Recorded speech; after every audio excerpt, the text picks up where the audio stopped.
हाँ, light white का issue भी था यार थोड़ा, और कुछ काम भी थे यहाँ पे, तो आज मैं यहाँ था। ये घर के करीब ही है सेंटर, इसलिए।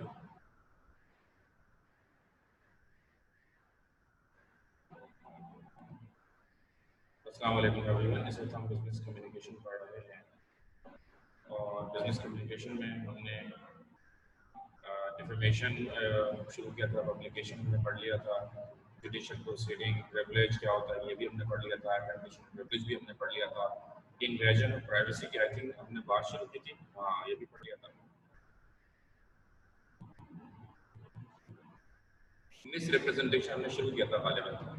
सर आप लोग मेरी बात को कंफर्म कर दीजिएगा कि लास्ट टाइम हमने शुरू किया था और हम कहाँ तक गए थे, ठीक है।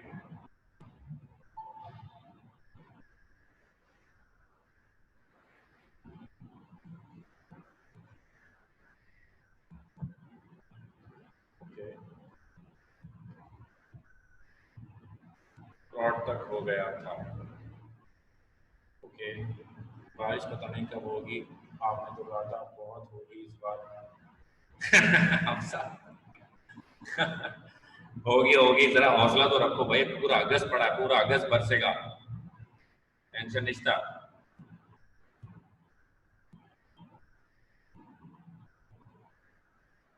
ओके ओके,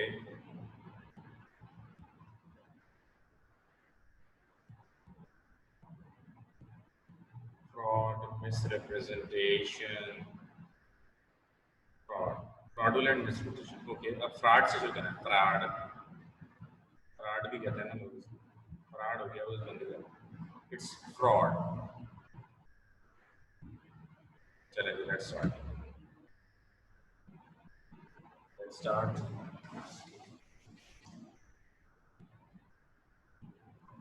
तो बात शुरू करते हैं, fraud. Fraud ordinarily means an act of deceiving और cheating someone, taking material advantage by unfair means.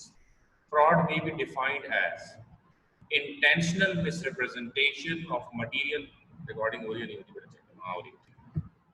intentional misrepresentation of material facts by one party to the contract, which is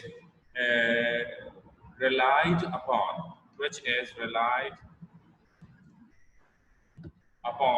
by the second party, which causes his injury. Intentional misrepresentation of material fact by one party to the contract, which is relied upon the second party, which causes the injury. अच्छा जी, अब इसमें तमाम बातें जो लिखी हुई हैं उनका मतलब क्या है ये भी आपको बताते हैं। ओके, तो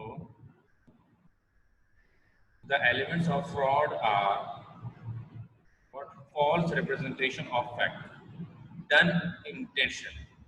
यानी ये फ्रॉड क्या होता है, जब आप किसी को जानबूझकर धोखा देना चाहते हैं, जब आप किसी को जानबूझकर धोखा देना चाहते हैं तो ये होता है फ्रॉड। ठीक है जी, फ्रॉड में क्या होता है, आप जानबूझकर धोखा दे रहे होते हैं। Fraud ordinarily means an act of deceiving और चीटिंग समवन, और फ्रॉड का ऑर्डिनरली इसका मतलब क्या होता है कि किसी द एक्ट ऑफ डिसीविंग और चीटिंग समवन, यानी कि किसी को डिसीव करना या किसी को क्या कर देना, चीट कर देना। Someone taking material advantage by unfair means, taking material advantage by unfair means, ठीक है। ओके, फ्रॉड में भी डिफाइंड एज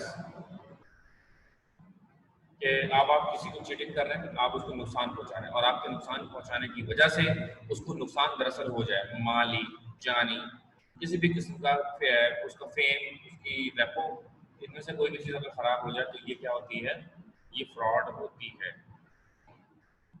ठीक है ना। The elements of fraud are false representation of fact. ठीक है ना, मैंने ये बता दिया कि कोई भी चीज़ गलत बता देना। मिसाल के तौर पर भाई ये मोबाइल मैं आपको बेच रहा हूँ और मैं कह रहा हूँ कि ये मोबाइल ब्रांड न्यू है, जबकि ये मोबाइल तो पुराना है। I know that this is an old mobile, this is a used mobile, what I am saying right now, that I want to sell this mobile, and this is what this is a brand new cell phone, but this is, I know that is used already, so this too much used, and but I just wrapped it with a new envelope, and I said yes, this is a new cell phone. No, but I know very well that it is a used cell phone, but I am intentionally telling you something wrong. तो ये क्या होता है जब आप किसी से झूठ बोलते हैं, किसी को आप धोखा देना चाहते हैं। आगे चलते हैं। Intent that the deceived person act there, यानी कि हम चाहते हैं कि जो जिसको हम धोखा दे रहे हैं वो हमारी मर्जी के हिसाब से मूव करे, हमारी मर्जी के हिसाब से उसको डायरेक्शन हम देना चाहते हैं। Knowledge that such statements would naturally receive, knowledge that such statements would naturally receive, और हमें इल्म है कि हम किसी को धोखा दे रहे हैं। That deceive person actually suffers loss, और जिसको हम धोखा देंगे वो क्या करेगा?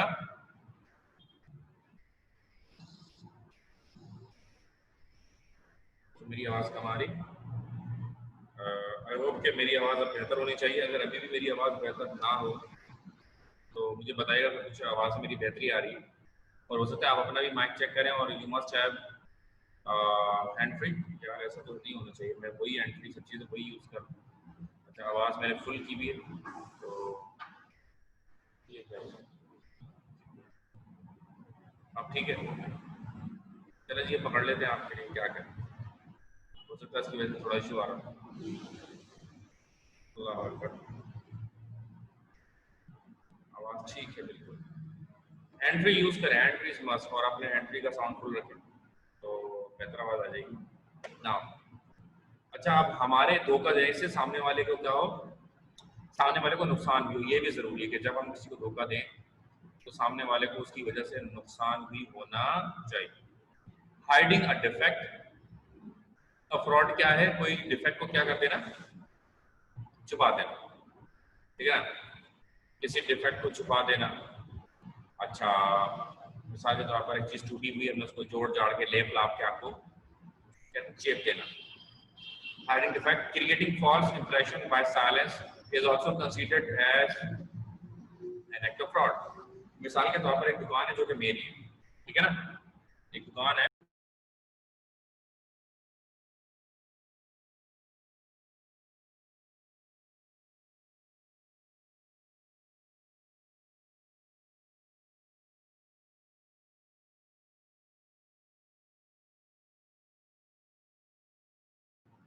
हाँ भाई आवाज आ रही है? यहाँ का भी नेट डिस्कनेक्ट हुआ था, कहाँ जाऊँ? अच्छा, तो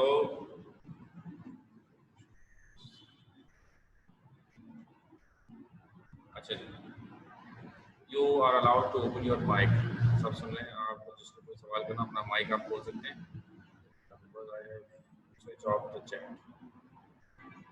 hiding defect, creating false statement, मतलब एक झूठ बोला जा रहा है किसी भी चीज के बारे में। Sometimes silence is also treated as fraud. कभी कभी क्या होता है, खामोशी भी जो है,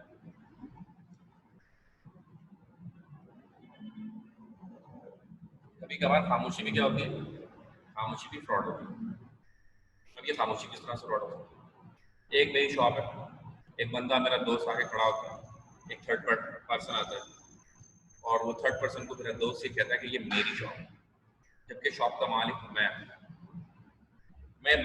जानता हूँ कि वो झूठ बोला मेरी शॉप के बारे में, और फिर भी मैं खामोशी से सुनता रहता हूँ। और अगर मैं उसे सच नहीं बताता तो ये भी क्या है? ये भी फ्रॉड, ये भी जो है जुर्म है पकड़।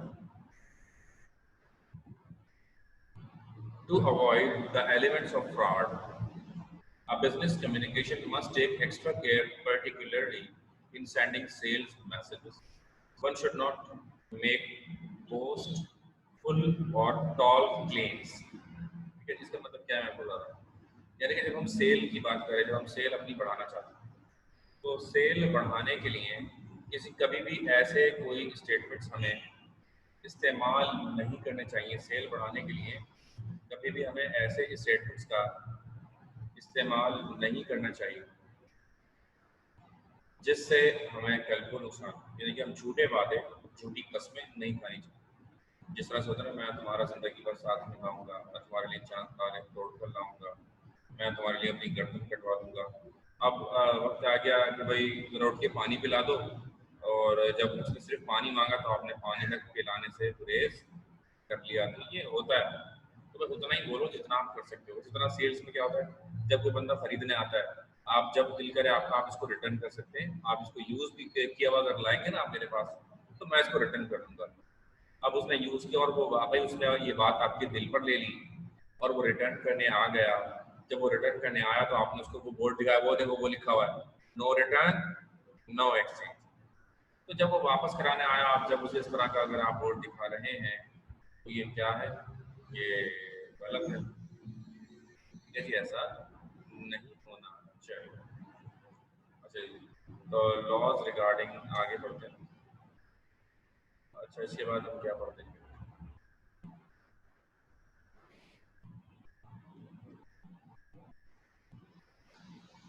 Laws regarding employment, credit and collection. The laws regarding the above points are as follows. Number one, employment. In making a recommendation of an employee, you should be true, honest, tactful, and aware of your personality to the applicant, the addressee, and yourself. When you reply a favorable recommendation, the following precautions should be taken. ठीक है ना? अच्छा, non-recommendation should be oral and without presence of a third party. Employment में क्या लिखा है? Making a recommendation of an employ you should be true, honest and tactful. यानी कि आप क्या करें, एक बंदे को आप एम्प्लॉयमेंट के लिए रिकमेंड करें। अब ये होती क्या है, एम्प्लॉयमेंट हमारी एजेंसीज होती हैं जो थर्ड पार्टी कॉन्ट्रैक्ट होता है। असल में होता ये है कि जब आप किसी को डायरेक्ट अपने इदारे में इन्वॉल्व कर लेते हैं, बहुत बड़ा आप इदारा है, और अगर डायरेक्ट आप किसी बंदे को इन्वॉल्व कर लेते हैं तो उसके तमाम राइट्स को क्लेम करता है अपने। सैलरी अच्छी मांगेगा, बार बार बोनस मांगेगा, बार बार सैलरी इंक्रीमेंट मांगेगा, ये मांगेगा वो मांगेगा, फलाना ढिमकाना, पता नहीं क्या क्या उसकी रिक्वायरमेंट हो जाएगी। अच्छा, अब इदारे क्या करते हैं, इदारे बोलते हैं कि भाई हमें कोई थर्ड पर्सन को हायर करके हमें दे दे तो हम उसको चलाते रहेंगे और उसको हम जो देंगे थोड़ा बहुत उसको कमीशन दे देंगे। ठीक है। होता क्या है कि थर्ड पार्टी कॉन्ट्रैक्ट्स होते हैं। थर्ड पार्टी कॉन्ट्रैक्ट से क्या होता है, वो कभी भी आपका एम्प्लॉय नहीं होता, वो कभी भी अपनी सीनियरिटी भी क्लेम नहीं कर सकता। In making a recommendation of an employee, you should be true, honest and tactful. ठीक है ना? अगर आप किसी को रिकमेंड करें, मिसाल के तौर पर HBL भी थर्ड पार्टी कॉन्ट्रैक्ट रखता है, नेशनल बैंक भी रखता है, दुबई इस्लामी, मतलब एक से एक बढ़कर तमाम के तमाम बैंक आजकल थर्ड पार्टी कॉन्ट्रैक्ट रख रहे हैं। अब बैंक जब आपको थर्ड पार्टी में रखें तो आप उस बैंक के तो एम्प्लॉय नहीं होते, आप तो किसी अगड़म बगड़म किसी ABC छोटी सी मामूली सी कंपनी के एम्प्लॉय होते हैं, और वहाँ पर आप कोई भी अपना राइट क्लेम नहीं कर सकते। अच्छा, आप जब आप किसी बैंक को अपनी एम्प्लॉय दे रहे हैं तो आप उसकी जो क्वालिफिकेशन बताएंगे वही क्वालिफिकेशन उसकी होनी चाहिए जो आप उसको बता रहे हैं, वही एक्सपीरियंस उसका होना चाहिए जो आप उसको बता रहे हैं। अच्छा, वो भी दो नंबरी करते हैं। आप मिसाल के तौर पर अगर दूसरे कहा गया भाई आप बीकॉम का बंदा, बीकॉम पास बंदा कितने का दोगे? मैंने कहा जी मैं आपको बीकॉम पास बंदा 30,000 का दूंगा। उन्होंने कह दिया डन ठीक है जी, आप हमें बीकॉम पास बंदा दे दो 30,000। अब जब उन्होंने बंदे के हायर करने की बात आ गई, तो जब बंदे के हायर करने की बात आई तो हमें उन्होंने लिखा कि बीकॉम है, तो उन्होंने इंटर पास जो है, इंटर पास जो है वो 10-12 हज़ार रुपये में उन्होंने हायर करके और हमें वो इंटर पास दे दिया गया। ये क्या है, ये एक गलत बात है। ठीक है ना? एक मिनट ज़रा अजान का ब्रेक देते हैं, एक मिनट। अच्छा जी, तो यानी कि जब आप किसी को एम्प्लॉय रिकमेंड करेंगे भाई ये बंदा आप हमारी तरफ से रखें, अगर आप कह रहे हैं कि बीकॉम है तो बीकॉम होना चाहिए, इंटर है तो इंटर होना चाहिए, जो तजुर्बा आप बता रहे हैं वो होना चाहिए। No recommendation should be oral and without presence of third party. यानी कि कोई भी रिकमेंडेशन अगर आप करें तो वो ओरल नहीं होनी चाहिए, पहली बात तो वो रिटन होना चाहिए, और उसके अंदर कोई विटनेस भी होना चाहिए, ताकि अगर कल को आपकी बात झूठ निकलती है तो वो रिटन होगा, एक तो वो भी प्रूव होगा और उसमें विटनेस जो गवाह होंगे उनसे भी इस बात की जो है वो कंफर्मेशन हो जाएगी। No recommendation should be oral, write a brief refusal tactfully, diplomatically and carefully। अगर आप किसी को रिफ्यूज कर रहे हैं, अगर एक बंदा है और अगर आप उसको रिफ्यूज करें तो जो आपका रिफ्यूज करने का तरीका होगा वो भी बड़ा सिंपल होना चाहिए, सही होना चाहिए। मतलब ऐसा ना हो कि बस हम आपको नहीं रख रहे, ऐसा नहीं है। या अगर आप उसको निकाल रहे हैं तो वो तमाम चीज़ें भी आपको बड़े ध्यान से रखनी होंगी। कोई भी ऐसी बात नहीं होनी चाहिए जिसके अंदर ह्यूमन राइट्स वायलेशन हो जाए, या किसी भी चीज़ की अगर आप कोई वायलेशन कर देते हैं तो ये भी एक आपको नुकसानदेह साबित हो सकता है। अच्छा, इसी के साथ हम आगे बढ़ते हुए omit the applicant's name in letters। Applicant का जो नाम उसको आप ओमिट करते हैं, माइनस करते हैं, ठीक है ना। उसका आप नाम जो है लेटर्स में ना लिखें। तो ये भी क्या है, गलत। आप नाम लिख रहे हैं उसका, ये जरूरी, ठीक है ना। अच्छा, credit and collection. To make recovery from doubtful and bad debtors you should not show anger, preaching, or using insulting and cutting remarks. Such remarks may lead to a liable suit। तो ये बड़े BCom वाले बच्चों के लिए बहुत सुनना जरूरी है, मैं आपको बताऊँ। बैंक में हूँ ना, आपको पता है। तो बैंक में क्या होता है, तजुर्बे अलग अलग होते हैं। रिकवरी में भी मुझे लगा दिया गया, मतलब एक बॉस, किसी का भी बॉस बनाने से पहले ना वो क्या करते हैं, मतलब जैसे गोला गंडा होता है ना, गोला गंडे में पहले लाल रंग डालते हैं, हरा रंग डालते हैं, फिर पीला रंग डालते हैं, मुख्तलिफ रंग चॉकलेट डालते हैं, पता नहीं नारियल छिड़कते हैं ऊपर से, जाके गोला गंडा तैयार होता है। इसी तरह एक बैंकर भी, जो सीनियर बैंकर होता है, उसी तरह तैयार होता है। इस डिपार्टमेंट में डाला। अच्छा, I am not talking about operations, क्योंकि अगर आप ऑपरेशन डिपार्टमेंट में जाते हैं तो आप कैशियर से जा सकते हैं, आप जनरल बैंकिंग ऑफिसर से जा सकते हैं, और आप रिटायर कहाँ पर होंगे, ऑपरेशन मैनेजर। ये आपकी जिंदगी तमाम हो जाएगी। लेकिन banking, this is not the banking, this is मुंशीगिरी, दिस इज चौकीदारी। ये बैंकिंग नहीं है, ऑपरेशन मैनेजर, ये कैशियर वैशियर की कुछ भी बैंकिंग नहीं है। ये कुएं के मेंढक होते हैं ये वाले बैंकर्स, वही वे की जगह खुदकते रहते हैं। कैशियर की क्या जिंदगी है, कैश आएगा वो ठप्पा लगाएगा, दे देगा रसीद, फिर कैश आएगा, फिर ठप्पा लगाएगा, फिर दे देगा, कैश आएगा, ठप्पा लगाएगा, दे देगा, ठप्पा लगाएगा, दे देगा। यकीन करें, एक मैट्रिक पास बच्चे को बैठा दो, वो भी कुछ दिनों में चीता हो जाएगा। हमारे जो दुकानदार होते हैं बहुत सारे गली मोहल्ला में, उनको बैठा दो, वो कैशियर से अच्छा कर सकते हैं। बैंकर क्या होता है? Banker is about how to use funds and how to make it double. अगर मेरे पास 100 करोड़ है, वो 200 करोड़ कैसे हो जाएंगे, ये चीज बड़ी इंपॉर्टेंट है, ठीक है ना। तो ये चीज बड़ी इंपॉर्टेंट है। तो अच्छा, अब इसमें क्या है, रिकवरी में मुझे डाल दिया। अब हम रिकवरी करने गए, तो हमें भेजा किस तरह के, प्रोटोकॉल देके, एक ड्राइवर, ठीक है ना, बलोच ड्राइवर, ऐसी लंबी दाढ़ी उसकी पूछे। अच्छा, गाड़ी, सरकारी गाड़ी, ग्रीन नंबर प्लेट, हमें भेजा गया। हम भी छोड़े हुए, हमें पहली बार बोला जाके भरम करा दो, जाके हमने ठीक है, ग्रीन नंबर प्लेट गाड़ी, ड्राइवर, एक गार्ड भी बिल्डर। अच्छा, वो भी बलोची था, कर ली उसके बाद, अफ्रीकी टाइप था वो, मकरानी शायद से, वो लंबा चौड़ा सा था, तो वो भी ऐसा था, रोबदार आदमी था। उन लोगों के साथ मुझे भेज दिया एक जगह रिकवरी करने के लिए। मैं जाकर, अच्छा, उनकी आवाज़ मेरी उन सबसे तेज थी। बॉडी वाइज तो वो दोनों के दोनों मुझसे बहुत स्ट्रॉन्ग थे, लेकिन गला जो अल्लाह ताला ने दिया वो उन लोगों से बेहतर गला मेरे पास था। तो मैं चिल्लाया, फिर बोला, खड़ा होकर बाहर, हाँ ये पैसे नहीं दिए तुमने अब तक, ये वो फला। वो आ गए बाहर। अच्छा, वो पूरी कॉलोनी उन्हीं की थी, पूरे खानदान वाले रहते हैं वहाँ पे मेरे ख्याल से, क्या है, बनारस वो जगह है, बनारस। वो पठान पता नहीं कहाँ कहाँ से निकल निकल के एकदम से आ गए, इतने सारे जमा हो गए। मैंने बोला ये कहाँ से निकल निकल के आ रहे हैं। ऐसा लग रहा था जैसे याजूज और माजूज का खरूज हो गया, अल्लाह माफ करे तो अवस्था। अब वो मैं 4 हो गए, 4 से वो 8 हो गए, 8 से वो 16 हो गए, और मैंने देखा तो 40-50 हो गए। मैंने उनको इशारा किया, मैं चलो भी गाड़ी स्टार्ट करो, भागो यहाँ से, पिट पिट ना जाए। तो अच्छा, रिकवरी में क्या था, हम चिल्लाए, चिल्लाना गैर कानूनी है। एक बैंकर चिल्ला नहीं सकता, डांट नहीं सकता, गाली नहीं दे सकता, मार नहीं सकता, कुछ भी नहीं कर सकता। कोई गलत रिमार्क्स आप उस बंदे के लिए अदा नहीं कर सकते जिसने आपसे लोन लिया हुआ है।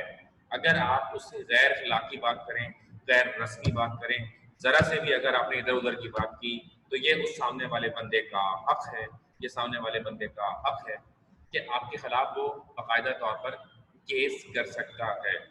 This is the right, this is the right of the person. उस बंदे का ये हक है कि वो आपके खिलाफ क्या कर सकता है, केस कर सकता है। ठीक है जी।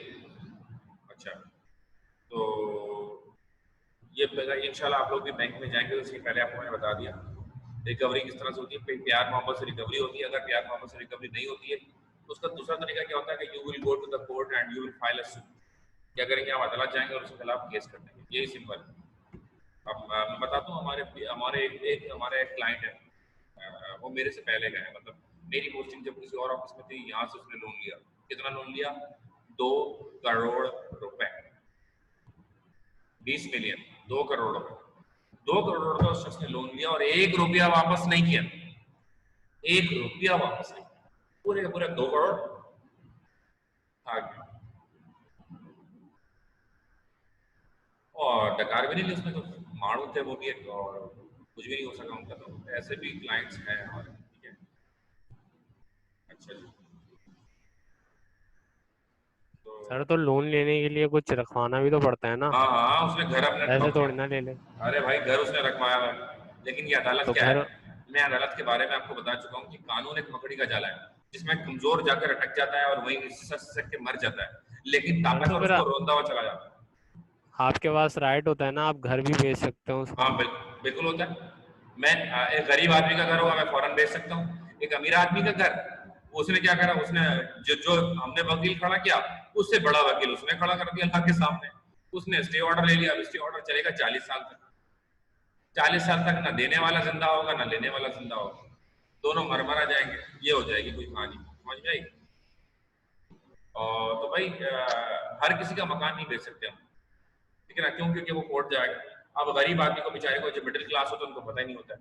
ये जो करोड़ों के हिसाब से लोन लेते हैं ना, ये बड़े खतरनाक किस्म के लोग होते हैं।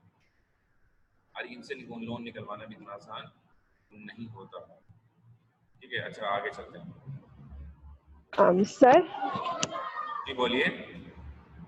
सर मैं ये कहना चाह रही हूँ कि स्टे ऑर्डर इतना मतलब लॉन्ग टाइम के लिए क्यों होता है? स्टे ऑर्डर लॉन्ग टर्म के लिए क्यों होता है?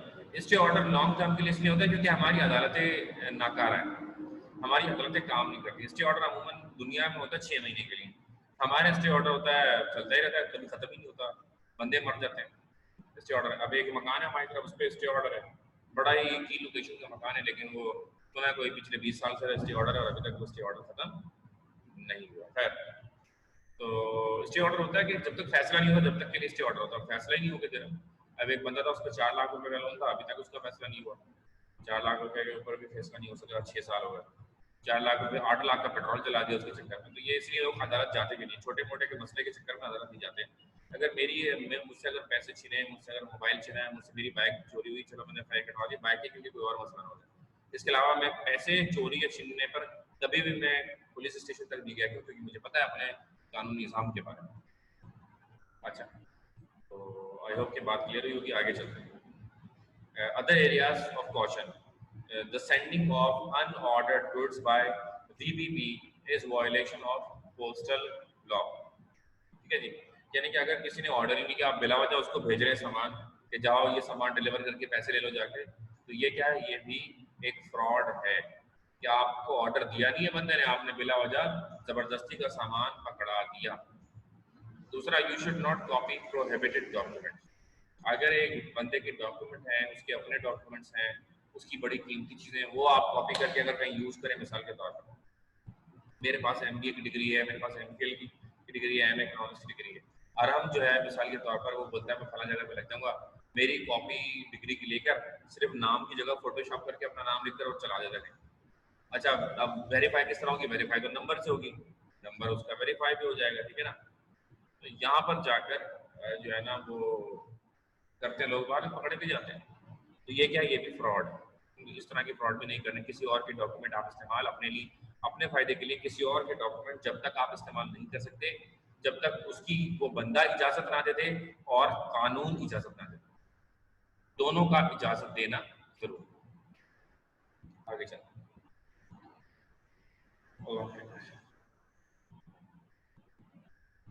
You should not copy copyright material.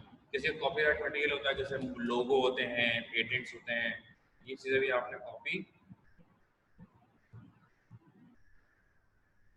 Sir मेरे पास कॉल हेलो, करिए। जी बोलिए। कोई कुछ सर बोल रहा उसमें है, तो टेक्स्ट कॉल करूँगा। ऊपर करो, मुझे आवाज क्लियर नहीं आ रही है तो चैट में लिखते हैं आप। अच्छा, तो लॉग तो बहुत देर हो गई है। एनवायरनमेंट, अच्छा चैट का ऑप्शन शायद मैंने नहीं दिया, चले मैं चैट का ऑप्शन खोल देता हूँ। ये जी चैट का ऑप्शन मैंने खोल दिया। अच्छा जी, तो अदर एरियाज ऑफ क्वेश्चन क्या है? The sending of unordered goods by BPP हो गया। You should not copy copyright material, copyright किसी के चोरी नहीं कर सकते आप, साउंड होता है, ये चीजें होती हैं। Discuss your lawyer in doubtful and फसी केसेस। अगर आपको जरा सा भी डाउट है किसी भी मामले पर तो आप क्या करेंगे? You will have to meet with your lawyer.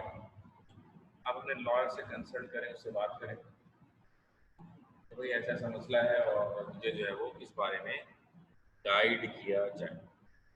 ठीक है, अच्छा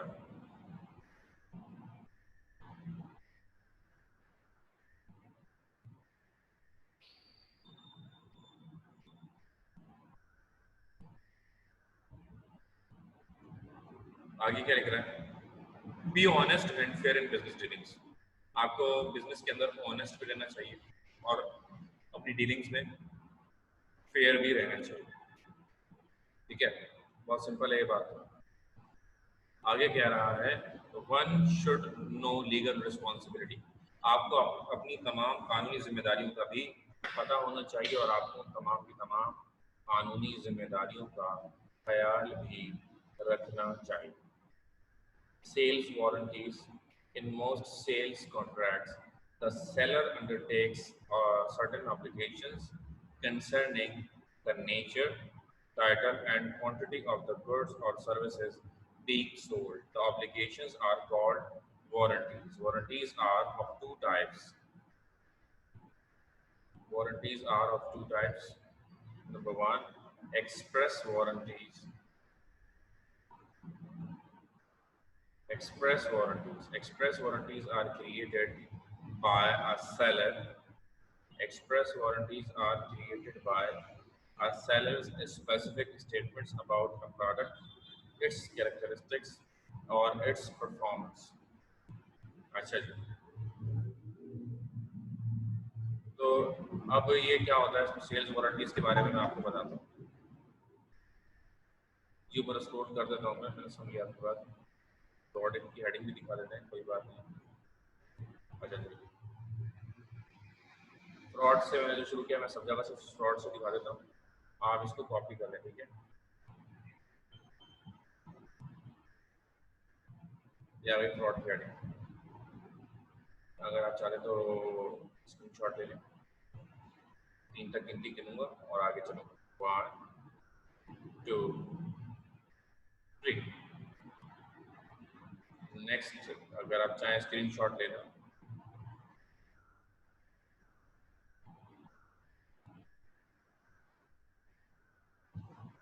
this is for the next screenshot.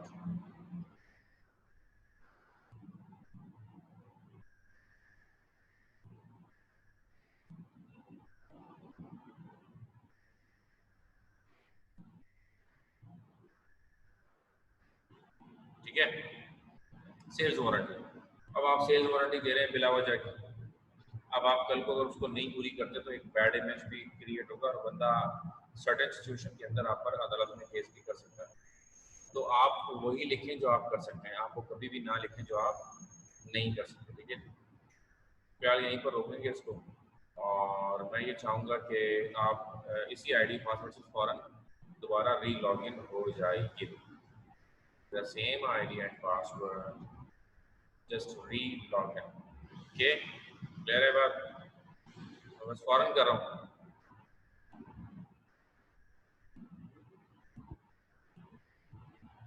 कितना टाइम दूँ नमाज के लिए? चलें 5 मिनट दिए, 5 मिनट का हो, 6 मिनट, 6-7 मिनट दे रहे हैं, उसके बाद